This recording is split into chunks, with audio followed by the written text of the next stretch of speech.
Hello అందరూ ఎలా ఉన్నారు? Welcome back to our channel. So, ఈరోజైతే మటన్ కర్రీ ఎలా చేసుకోవాలి అనేది వీడియో తీస్తున్నాననమాట. నేనైతే కుక్ చేయలేదు. మా మమ్మీ చేస్తుంటే జస్ట్ వీడియో తీసి వాయిస్ ఓవర్ ఇచ్చి అప్లోడ్ చేస్తున్నాను. సో, ముందుగా మటన్ తెచ్చుకునేటప్పుడే మటన్ షాప్ వాళ్ళకి ఒకటికి 2 సార్లు చెప్పాలి కన్ఫర్మ్‌గా మంచిది ఇవ్వమని. ఎందుకంటే ఎక్కువ బోన్స్ ఇచ్చేస్తే మనకి తినడానికి అంత యూజ్ ఉండదు కదా! మనం తినలేము. చికెన్‌లాగా కాదు కదా మటను. బోన్స్ చాలా హార్డ్‌గా ఉంటాయి. సో, మటన్ తెచ్చుకున్నాక బాగా వాష్ చేసుకోవాలి. అండ్ వాష్ చేసిన వాటర్ కూడా పారవేయాల్సిన అవసరం లేదు. మా మమ్మీ అయితే మొక్కలకి యూజ్ చేస్తారు. చాలా మంచిదంట నాన్ వెజ్ కడిగిన వాటర్ మొక్కలకి. సో, మంచిగా వాష్ చేసేసుకున్నాక మటన్ పక్కన పెట్టేసుకోండి. అండ్ కర్రీ స్టార్ట్ చేయడానికన్నా ముందే అల్లం వెల్లుల్లి పేస్ట్ అండ్ పొడి మసాలా ముందే తయారు చేసి పెట్టుకోవడం బెటర్. మీరు ఆల్రెడీ స్టోర్ చేసుకున్నది యూజ్ చేసుకుంటాము అంటే ఓకే. బట్ మేము మాత్రం అల్లం వెల్లుల్లి పేస్ట్ అప్పటికప్పుడు దంచుకుంటాం. అండ్ మసాలా కూడా అంటే చికెన్ మసాలా, మటన్ మసాలా అలాంటివేమీ నాకు తెలిసి ఇప్పటివరకు మేము ఒక్కసారి కూడా బయట అసలు కొనలేదు. కన్ఫర్మ్‌గా ఇంట్లో అప్పటికప్పుడు చేసుకునే యూజ్ చేస్తామనమాట. మధ్య మధ్యలో గ్యాస్ అయిపోతూ ఉండిద్ది చూసుకోండి. మాది అలాగే అయిపోయింది. సో, అల్లం వెల్లుల్లి పేస్ట్ కావాల్సిన మసాలాలు కూడా రెడీ చేసి పెట్టేసుకున్నాక ఇంకా కర్రీ ప్రాసెస్ స్టార్ట్ చేసేయటమే. సో, నేను చెప్పాను కదా కన్ఫర్మ్‌గా కుక్కర్ ఉండాల్సిన అవసరం ఏం లేదు మటన్ కుక్ చేయడానికి. నార్మల్ మీరు దేంట్లో కుక్ చేయాలనుకుంటున్నారో ఆ గిన్నె పెట్టేసుకోండి. మేమైతే దీన్ని దాకా అంటాం. సో, అది పెట్టేసుకున్నాక ఆయిల్ ఏసుకోవడమే. నేను కుక్ చేయలేదు కాబట్టి నాకు ఎగ్జాక్ట్‌గా ఆయిల్ ఇన్ని స్పూన్స్ ఎయాలి, ఇన్ని గరిటెలెయ్యాలని నాకు తెలీదు. సో, ఆయిల్ వేసేసుకొని బాగా హీట్ ఎక్కాక ఆనియన్స్ ఏసుకోవటమే. మేమైతే హాఫ్ కేజీ మటన్ తీసుకుంటున్నాము. సో, ఒక 4, 5 ఆనియన్స్‌ని మీడియం సైజ్‌లో కట్ చేసుకొని ఆయిల్ హీట్ ఎక్కాక వేయటమే. సో, అది మంచి కలర్ వచ్చే వరకు వేగాలనమాట. ఆనియన్స్ కొంచెం ఫాస్ట్‌గా కలర్ మారటానికి కొంచెం సాల్ట్ యాడ్ చేసుకుంటే కొంచెం ఫాస్ట్‌గా ఫ్రై అయిపోతాయి ఆనియన్స్. ఇంకా ఆనియన్స్ కలర్ మారిపోయినాయి, బాగా వేగిపోయినాయి అనుకున్నప్పుడు మనం వాష్ చేసి పెట్టుకున్న మటన్ యాడ్ చేయటమే. సో, మటన్ యాడ్ చేసేసుకున్నాక ఫ్లేమ్ మీడియంలోకి అడ్జస్ట్ చేసుకొని మూత పెట్టుకుంటూ కొంచెం మగ్గించుకోవాలి మటన్ మొత్తాన్ని. సో, మనకు తెలుస్తది కదా ఇంకా ఉడుకుతుంది అని అన్నప్పుడు కొంచెం పసుపు యాడ్ చేసుకోండి. పసుపు యాడ్ చేసుకొని ఒకసారి తిప్పేసుకొని అల్లం వెల్లుల్లి పేస్ట్ యాడ్ చేసేసుకోండి. ఆ తర్వాత మళ్ళీ మూత పెట్టుకొని మనం కుక్కర్ యూజ్ చేయట్లేదు కదా! సో, కొంచెం టైం ఎక్కువే పట్టిద్ది. బట్ సింపుల్‌గానే అయిపోద్దనమాట.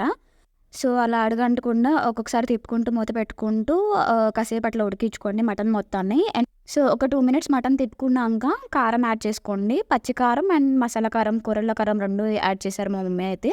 అండ్ తర్వాత కల్లుప్పు యూజ్ చేశారు. సాల్ట్ కన్నా కల్లుప్పు యూజ్ చేస్తే కొంచెం టేస్ట్ ఇంకా బెటర్‌గా ఉండిద్ది.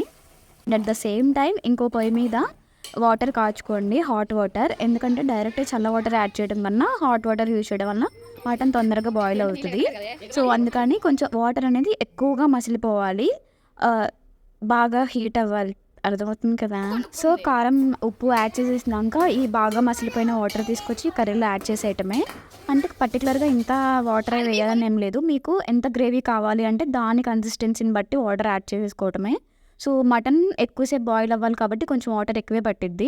సో, వాటర్ యాడ్ చేసేసాక మూత పెట్టుకుంటూ, తిప్పుకుంటూ అడుగంటకుండా చూసుకోవాలి. వాటర్ ఇప్పుడే పోసాం కాబట్టి అడుగైతే అప్పుడే అంటదు. బట్ మీరు ఇంకా గ్రేవీ ఇంకా దగ్గర పడుతుంది కూర అనుకున్నప్పుడు లాస్ట్‌లో కొత్తిమీర యాడ్ చేసుకొని మనం స్టార్టింగ్‌లో పొడి మసాలా చేసుకున్నాం కదా! అది యాడ్ చేయటమే.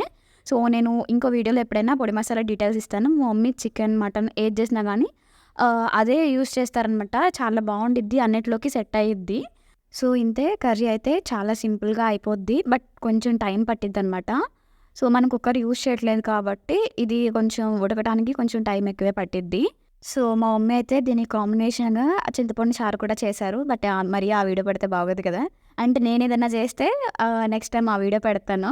సో, ఇంకా ఇంతే తర్వాతయితే కుమ్మేయడమే. నా అక్క కూతురు నేనొచ్చానని చెప్పి మా అక్క వాళ్ళు కూడా వచ్చారు. సో, నేను వీడియో కోసం చేస్తుంటే అది కూడా వచ్చింది. అందుకని ఇంక స్టార్టింగ్ దానికి తినిపించి నేను తిన్నాను. సో, ఈ వీడియో అయితే తీసి 10 డేస్ అయిపోయింది. నాకు ఫీవర్ రాకముందనమాట. సో, ప్రస్తుతం అయితే నాన్ వెజ్‌కి దూరంగా ఉండాలి. మీలో కూడా ఎప్పుడైనా మీకు రీసెంట్‌గా ఫీవర్ అలా ఏమన్నా వచ్చుంటే దయచేసి కొన్నాళ్ళు నాన్ వెజ్‌కి దూరంగా ఉండండి. బట్ నాకు ఫీవర్ రాకముందు తీసిన వీడియోస్ ఇంకా ఉన్నాయి నాన్ వెజ్‌ది. అది నెక్స్ట్ వీడియోస్‌లో పోస్ట్ చేస్తాను. మీరెవరైనా కొత్తగా నా ఛానల్ చూస్తుంటే సబ్స్క్రైబ్ చేయండి. ఈ వీడియో నచ్చితే లైక్ చేయండి. నా ఛానల్‌లో ఉన్న అన్ని వీడియోస్ చూసేయండి. Bye bye. లాస్ట్‌లో బోనొచ్చింది. వాడేదో పెద్ద ఫేవర్ చేసినట్టు ఏసాడు షాప్ అతను. బట్ అది నాకు అస్సలు రాలేదు. మరి సినిమాలో చూసినట్టు సుత్తి పట్టుకొని కొట్టుకొని తింటే బాగోదు కదా! ఏదో ట్రై చేశా. బట్ నాకైతే రాలేదు. So, bye bye.